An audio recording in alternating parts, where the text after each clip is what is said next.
Roosevelt Watkins here. I want to take this opportunity to thank you so very much for tuning in, wherever you may be, to another weekly program of Grassroots Chicago Speaks. This is a live call-in CAN-TV 21 show, and so feel free to call in tonight. We have a very hot topic tonight that you want to join in on the discussion. Let me take this opportunity, as always, to tell you a little bit about Hope Organization. Hope Organization is the organization where we're one organization in two locations. We're located in the Inglewood community at 6921 South Halsted, and we're also located in the Chatham, Burnside, Chesterfield community at 9231 South Cottage Grove, inside of Bethlehem Star Church, a church changing a community. As always, we want you to know about the several services and programs we offer and provide those of you that need assistance with your light and gas bill. As always, you can get hope and help with your light and gas bill. All you would need to do is bring in your most current light and gas bill, proof of income for the last 30 days, and social security cards of everyone in the household. Be more than happy to assist you. Again, you don't have to sit in the dark or the cold. You can get assistance. And so for those of you that need assistance with your light and gas bill, we want to provide that assistance for you. We're open Monday through Friday, 9 to 5 at any of the two locations. Again, those locations are 6921 South Halsted in the Inglewood community, and also we're located in the Burnside, Chesterfield, and Chatham community at 9231 South Cottage Grove. We also have an after-school program, and so those of you that are looking for services for your children to get tutoring and mentoring, we provide those services for you. And so we have one of the best after-school programs in the city of Chicago. We take pride in that, and we want you to know from the hours of 3 p.m. to 6 p.m., we're providing services for our children so that they can excel. Those of you that are into technology, for our seniors and our youth who want to learn more about technology, we want to help bridge the digital divide. Why not come and check out our computer literacy program that we're offering both to seniors and youth and to the entire family. We want to make sure that all of our people have access to technology. We do know that technology is the bridge to the future, and if our people don't have access to technology, they will be left behind. Several other programs that we offer, won't get into it tonight because we have a special guest with us tonight, and don't want to take up too much more of her time because we want to get into this. You do know that September is Breast Cancer Awareness Month, and last week we dealt with breast cancer, and also it's Domestic Violence Month, as well as cyberbullying and several other things for the month of October. But tonight we're going to deal with domestic violence. That's right, I did say the word, domestic violence, and that's what we're going to deal with tonight. So you can call in and talk to our special guest at 312-738-1060. She's a specialist when it comes to domestic violence. She has the answer for you tonight because I'm going to ask some hardball questions as it relates to domestic violence. Lauren Jackson is with us tonight, and if we had a button to clap, we would clap and say we're so thrilled to have you. Welcome to Grassroots Chicago Speaks with Hope Organization. We're thrilled to have you tonight, and she's from Metropolitan, and she can tell you a little bit about Metropolitan Family Services and the services that they provide. Ms. Jackson, we're thrilled to have you tonight. Thank you. Yes. Tell us a little bit about what you do in Metropolitan. Well, I'm a domestic violence therapist. I'm a licensed professional counselor, and I'm an Illinois certified domestic violence professional as well. So at Metropolitan, what we do is we provide comprehensive counseling services to victims of domestic violence and their children as well. Within that spectrum, we try to give them legal advice through our paralegal services as well, and also, once again, try to get them hooked up to our 555 West Harrison building, which also walks them through getting orders of protection, finding the best legal advice for them in these situations as well. And once again, all of our services are free of charge. Okay, that's excellent. So we're off to a good start. Start is it's free. And so you can stay tuned to this segment of the program tonight, knowing that the services that they provide is free. Let's get into it tonight. Domestic violence. Yes. What is domestic violence? You may want to slide over just a little bit closer. Yeah, just a little bit. Right. All right. What is domestic violence? So pretty much domestic violence is a pattern of behaviors. So it can include emotional abuse, physical abuse, psychological abuse, financial, or even spiritual abuse at that. Okay. With that spectrum, it's all about the abuser having power and control over their victim. They want to have all the power, that way they can control their everyday moves that their victim may do. Okay. All right. So, what should we look for when we see domestic violence? Is there patterns? Is there anything? Because so many people suffer with domestic violence in silence. They're ashamed. They don't want anyone to know that they are a victim. And so walk us through that. Yeah. So as a victim, there's a lot of different things that you may not pay attention to. A lot of times we like to think that domestic violence has a particular face. There's no face to domestic violence. It could be a man or a woman. Good point. 1 out of 4 women can be abused. Statistically, Right. 1 out of 8 men are abused. And those numbers kind of vary, because how many men are you going to actually get to come out and say, I'm being abused? Right. So with that being the case, some of the things to kind of look out for a victim of domestic violence, they're very withdrawn sometimes. They may come off as isolated. Okay. Their conversation are kind of straight and to the point. They have this kind of black and white viewpoints. They can't look at things from the full spectrum, because after being controlled for so long, it's normally A or B. Okay. That type of a mindset. You might find that they're always tired or exhausted, unable to remember things, kind of falling into a repressive state, where a lot of the things that normally we have no problems walking into every day might be a little bit hard for them to keep control over. Okay. And so they might find themselves being a little bit more controlling over the little things, because that may be their only forms of control in their everyday lives. Okay. Very good. Very good information. So how would a person know that I'm in an abusive relationship? How would they know? I mean, Yeah. I've been in this relationship. This is just the way this individual's personality is, and I just take it. That's just them. That's their personality. Yeah. Well, let's take into consideration domestic violence is a learned behavior.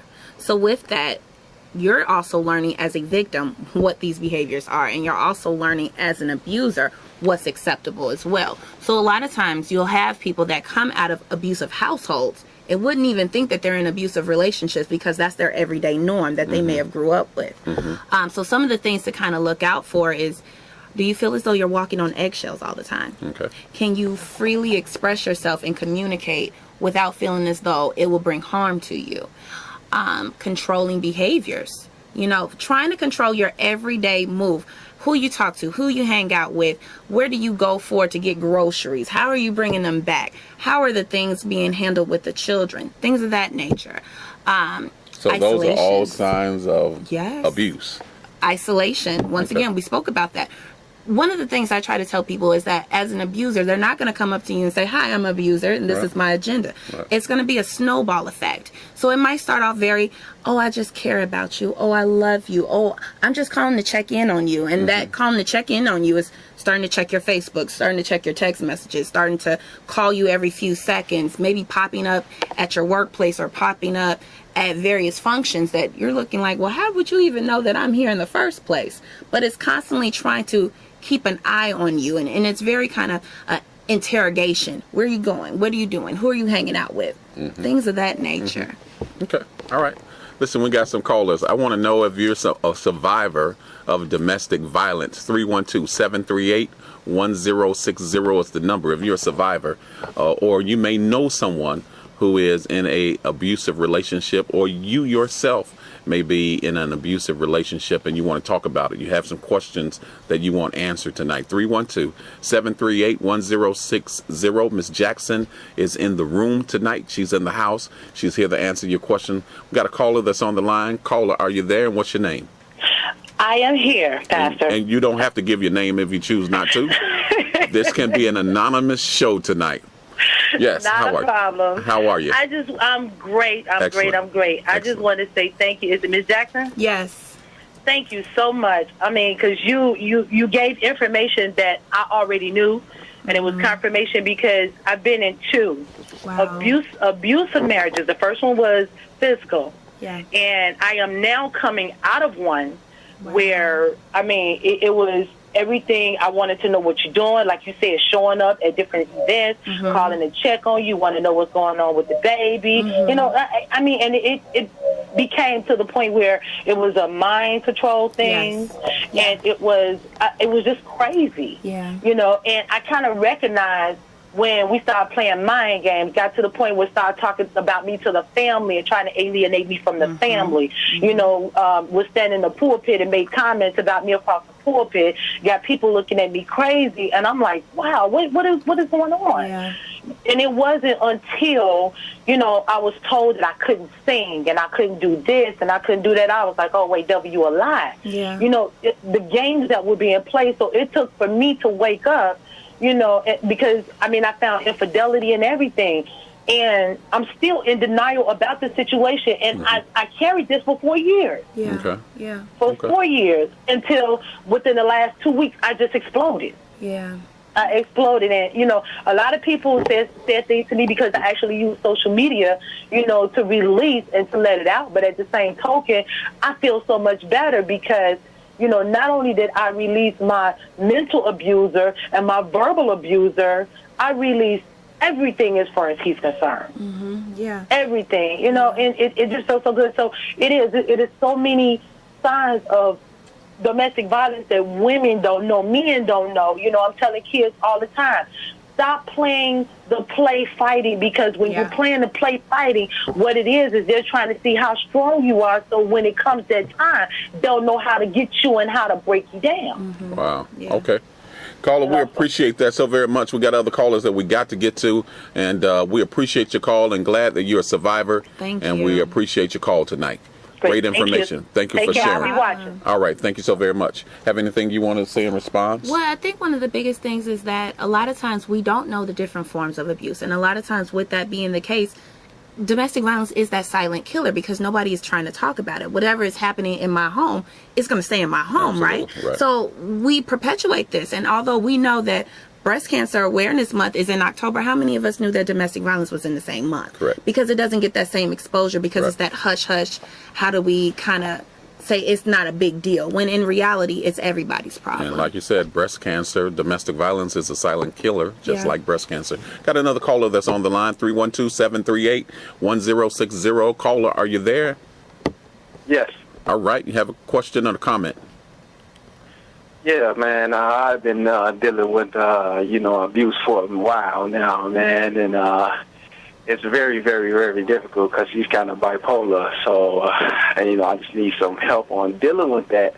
You know, I love her very much, and we plan on getting married and everything. It's just that it's just hard. It's just very difficult on, you know, her attitude. You know, I always let her know attitude adds up to a lot, and, you know, it's just very, very, very hard to deal with. I was trying to see how to, you know, take care of that.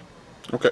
You want to respond? Well, I really want to ask the kind of question, though, what are some of the different things that you're dealing with, as far as I hear you say the attitude portion, but specifically if you can give me some details as to what is the hardest parts for you to deal with this relationship. Okay. I always get accused of where you going. You know, she always bring this out. You got some you know, go, you know, you got your hoes waiting up on you or whatever, or, you know, it's always something. You got your hoes waiting up on you or something like this, or she always brings up something about another girl or another, and then, like, I try to leave, and she just keep me from leaving, and she just pushing on me. I told her, you know, stop hitting on me. You know, it becomes like a baby boy incident, you know. Yeah, and so with a lot of that, because it is a matter of physical size. You know, as a man, you are more, your strength is naturally more than hers. But at the same time, you have to keep your safety into question. And so when you see that things are starting to escalate, you have to have certain places that you can go for yourself. And when you talk about possibly marriage, I'm wondering, is this the healthiest relationship for you to even encounter in? There's already seems signs of insecurity, interrogation all the time, and then also the trust issue, very much so. But not only that, you brought up that she has a mental illness of bipolar. Now, I know sometimes we throw that out very loosely, but that plays a big role into that too. Is she taking her medication? That's is she common seeing with her a lot counselor? of black women, like, that I come across. Is very, very common. You wouldn't even believe that a lot of it's very common for, you know, not even black women, just women that I come across. I think it's just me that I might attract those type of women that are bipolar. Attracting bipolar sisters? Well, I would want you to first I don't think it's know just necessarily sisters. I think it's women in general. Okay, I was So I gonna didn't say. want you to generalize it like that, but okay, you know. And then I think because we all Women will tend take to offense to that Yes. now. And I think we also need to recognize that we need to learn what bipolar really is. And if there's a actual clinical diagnosis to that, then medication would have to be involved, and counseling and Correct. psychiatric help would have to go along with that. But if you're just talking about the mood swings in general, then, you know, it comes to a point where you have to realize, is this relationship healthiest for you? And what do you look for in a healthy relationship? And if you keep saying that you're attracting this type of relationship, then maybe you need to do some insight on within yourself and saying, well, what is it that I'm doing that consistently I keep finding myself in these same relationships? We got a number where you can call Miss Jackson, and she's going to share that number with you. We recommend that you sit down and talk with her, or reach out to her, give her a call, so that you can get the resources and assistance that you need. Sounds like you got to. You like she takes medication, man. You know, I was like, you know, sometimes she had to deal with this, you know. Right. Okay. Okay. Yep. Let's deal with it. So, what's the number where people can reach you at, Miss Jackson? I can be reached at 773-371-3600. Once again, that's 773-371-3600. And we're located at 235 East 103rd Street. We're right off of Prairie. Okay, 773-371-3700, and you're located out right off where? Prairie, and it's 3600. Okay. All right. All right, I got it. And keep watching. We'll be saying the number over and over tonight so that you can get it. All right. Thank you so All very right. much, sir. I appreciate And we appreciate you calling in, and we wish you good all luck. the best. All right. All right. All right, 312-738-1060 is the call-in number. We got a couple of questions that we want to ask. I know we got some other callers that we want to get to. And let me just ask you this question. What kind of effect does domestic violence have on the family? Oh, it has tons of effect on the family. You know, one of the things is that with a victim of domestic violence, that family aspect and that support system a lot of times is their only outlet. And when that's being taken away from them, you'll find that the children especially are the ones that are most effective. Correct.